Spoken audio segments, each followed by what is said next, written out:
Mesdames, Messieurs, bonjour, bienvenue, merci d'être là pour cette deuxième journée du LH Forum, le Havre Forum, 10 ans d'existence déjà, et oui, pour ce rendez-vous destiné à faire découvrir à un grand public, très grand public, et vous le prouvez encore aujourd'hui comme hier, l'économie positive, ses avantages, ses nombreux atouts, cette économie positive, et puis surtout un rendez-vous destiné à vous montrer et à faire preuve d'expériences particulièrement innovantes autour de l'eau. Et d'ailleurs, peut-être que l'information ne vous a pas échappé, même certainement, vous avez vu que de LH Forum, on est passé cette année à LH2O, pour parler de l'eau, évidemment, qui est la thématique globale, c'est l'or du 21e siècle, partout dans le monde, mais aussi au niveau régional, puisque les activités régionales, territoriales sont très importantes dans le développement économique. On peut parler d'ailleurs de géostratégie de l'eau au niveau régional, et nous le verrons avec nos différents invités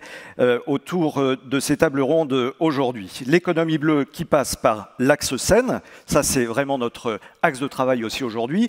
Avant d'accueillir nos invités, je vous rappelle quelques petits détails techniques de procédure. Vous pouvez suivre toutes et tous les conférences et le programme sur l'application mobile LH Forum 2021.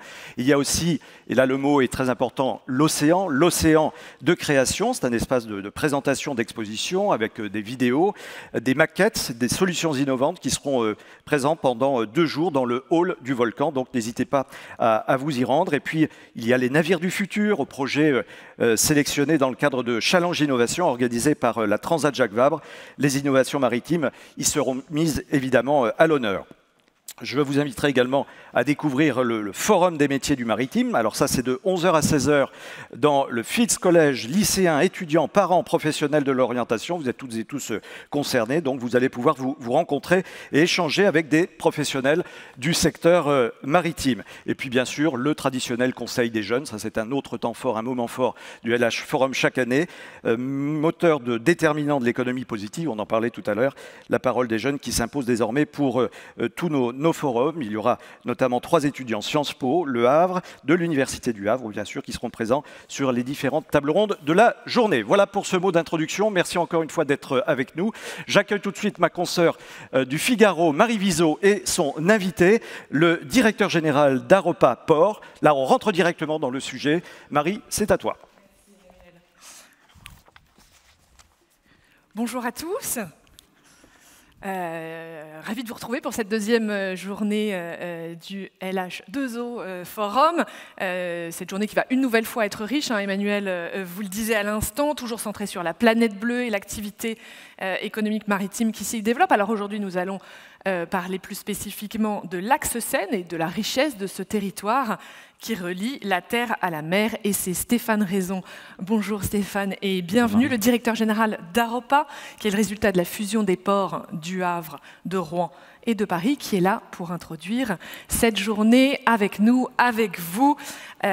Stéphane, alors avant de parler du premier port de France, on aurait envie de vous entendre sur le rôle indissociable des ports à cette économie bleue. Qu'est-ce qu'un port lui apporte et finalement quel rôle est le sien au sein de ce vaste écosystème? Je voulais démarrer finalement cette intervention par une citation de Charles de Gaulle qui disait « La France sans une grande marine ne saurait rester la France ». Et j'ajoute à ça, finalement, il n'y a pas de grande nation sans grand port. Ça, c'est un élément qu'on voit dans toutes les sociétés. Il n'y a qu'à voir finalement les grands ports chinois, les grands ports nord-européens, Rotterdam, Anvers. En fait, ces nations sont appuyées sur leurs ports. Et donc, je mettrai trois grands sujets sur ce que les ports apportent finalement au pays. Le premier sur le commerce, c'est une donnée que j'exprime assez souvent. Je parle souvent de valeur ajoutée et d'emploi. En 2016, les 3 pays du Benelux publiaient un rapport sur la valeur générée par le transport et la logistique autour des ports. 600 000 emplois, 50 milliards d'euros de valeur ajoutée générée par cette filière. Et si je la compare à l'axe Seine, on est à 6 milliards de valeur ajoutée et on est à un peu plus de 64 000 emplois directs et indirects. Donc on est loin finalement de tout ça. La deuxième grandeur, quand on regarde le marché français et surtout la région parisienne, la deuxième grandeur, c'est la région parisienne, c'est la deuxième région logistique européenne. 12 millions d'habitants, 17 millions de mètres carrés d'entrepôts, et pourtant, finalement, 2,5 millions de conteneurs qui arrivent dans cette destination, à cet endroit-là, échappent au port français. Et là, un chiffre, je ne vais pas en citer beaucoup, hein, un chiffre Banque mondiale, 1 million de conteneurs, c'est jusqu'à 10 000 emplois directs, indirects, induits. Donc on voit bien que ce sont des drivers, ce sont des générateurs de valeur. Le deuxième élément formidable pour les ports et ce que ça apporte au pays, c'est l'industrie. La reconstruction française s'est basée sur l'industrie et dans les zones portuaires, on a eu de l'industrie de base, de la sidérurgie, du raffinage, des industries lourdes ou moins lourdes. Et puis petit à petit, ce système s'est transformé pour aller vers la logistique.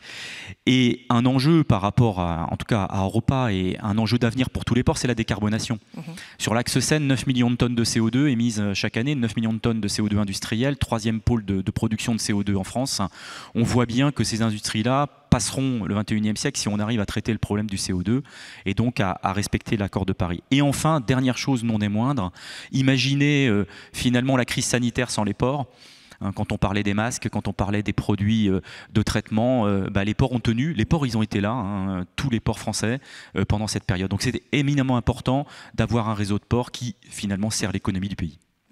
Très bien. Alors c'est effectivement, vous nous présentez un panorama qui, les valeurs macroéconomiques, les valeurs très sociales, les valeurs industrielles, effectivement, un beau panel de valeurs ajoutées de ces ports dans cette économie. Alors vous avez parlé de décarbonation. Aropaport est au début de son histoire, hein, toute jeune structure, mais évidemment obligée de participer à cette transition écologique et énergétique du transport. Alors est-ce que vous voyez votre action renforcée, modifiée, perturbée en face du cadre réglementaire qui est en train de se mettre en place, à la fois au niveau européen et français, à travers le paquet climat de la Commission, hein, et cette loi climat-énergie qui a été votée ces dernières semaines, cet été, en France. Comment vous vous intégrez dans cette nouvelle donne ? Alors c'est vrai que depuis 2010 et Paris et la mer, ou depuis Napoléon et la citation de 1802, on avait l'impression qu'Aropa ça n'y arriverait pas. Alors ça arrive, c'est le 1er juin, on est opérationnel, on met en place l'établissement et pendant l'été, je dirais le niveau d'exigence par rapport à Aropa augmente. Le paquet Fit for 55 de l'Europe, directive carburant, mécanisme d'ajustement carbone aux frontières, renforcement sur tout ce qui est branchement à quai de navire. Et puis, fin août, la loi climat-résilience. Là, on parle de zones à faible émission, on parle d'interdiction des camions diesel à partir de 2024 dans les ZFE. Des choses très concrètes. Voilà, donc du concret. Et ça, en fait, on l'avait anticipé, donc c'est dans notre projet stratégique, parce que finalement, la construction même d'Aropa, c'est cette idée de génie qui consiste à relier le tout. Et finalement, quand on revient au marché parisien, hein, qui est quand même le cœur du réacteur, il faut savoir que Aropa Port, c'est 70 plateformes portuaires dans la région parisienne. Donc pour pouvoir changer le système logistique finalement français. Et quand le Premier ministre de l'époque, maire du Havre, a lancé finalement aux assises de l'économie de la mer ici au Havre en 2017 l'idée des axes, il avait ça derrière la tête. Et puis en 2018, comité interministériel de la mer, et là on lance la fusion et on voit bien qu'il y a un continuum. Alors c'est aujourd'hui le corpus législatif et réglementaire est très fort, il s'impose à nous, mais cette idée de la décarbonation du transport et du changement de la logistique à l'échelle de l'axe, c'est une idée qui est assez formidable et en tout cas enthousiasmante pour nous. Donc c'est créer un système durable, moderne, compétitif au service des territoires. Alors du coup, quand vous dites un système durable, moderne, très concrètement, finalement, comment ça se traduit ? C'est quoi vos actions du quotidien pour traduire cette théorie générale ? De façon globale, diminuer nos consommations, ça c'est clair, hein, c'est vraiment quelque chose de très important. Le lancement de programmes sur le photovoltaïque, le lancement de programmes sur l'hydrogène, je vais y revenir.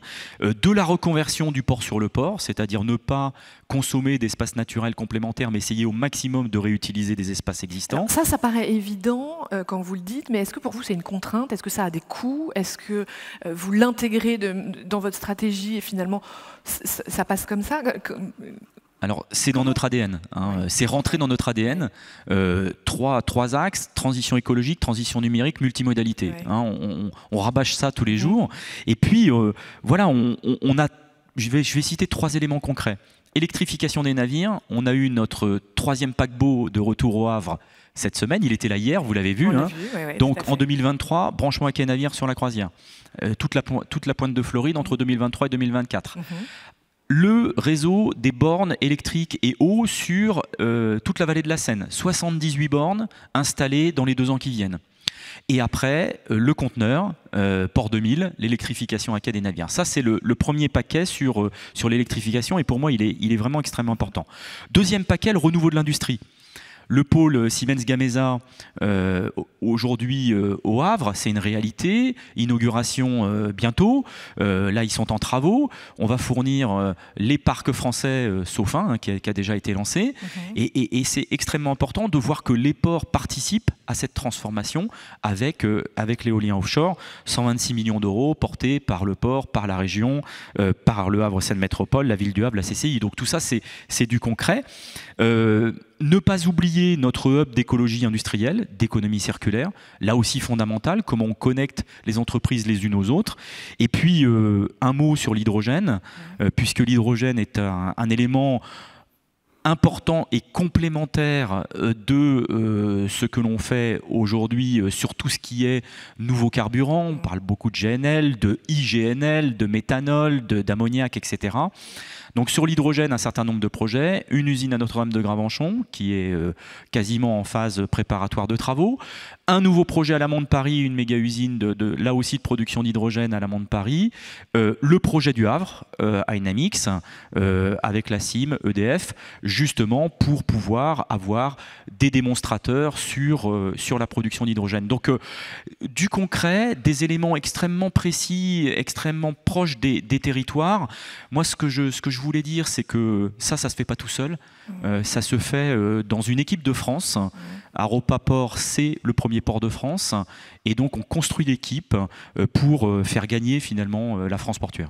Et finalement la faire rayonner aux 4 coins du monde. Merci Stéphane Raison, un acteur essentiel de cet axe Seine, hein, comme vous l'avez compris, d'avoir planté les bases de ce sujet ce matin. Alors tout de suite, le débat continue sur cette thématique Paris, Rouen, Le Havre, si cher aux prochains intervenants qui vont prendre place sur cette scène. Très bonne continuation et merci encore Stéphane Raison. Au revoir. Bravo. Merci.